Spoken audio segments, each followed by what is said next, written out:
A place that the end of verse 11 tells us that was a place that was reserved for the sons of the king.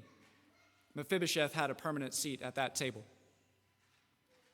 When Mephibosheth, he hears these promises, and the text tells us he's overwhelmed with the regard that David had shown for him. Look at verse 8 again. What is your servant that you show regard for a dead dog such as I? Here was a lowly man, a dead dog, as he described himself, for whom David had shown amazing regard. And the question he asked David is essentially, who am I to deserve this?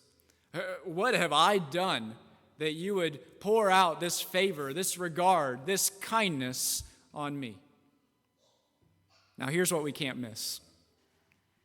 David could have said the same thing to God.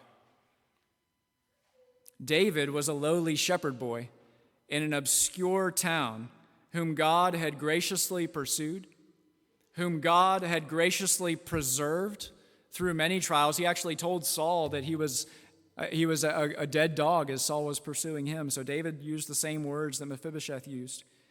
God graciously pursued him. He graciously preserved him. He graciously raised him up to the highest position in all of Israel.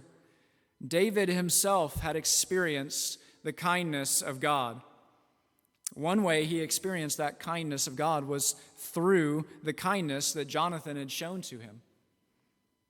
And so now, in light of his covenant commitment that he had made to Jonathan, David becomes a demonstration of that same kindness that had been shown to him in his time of need to a family member of Jonathan who was deeply desperate and in need.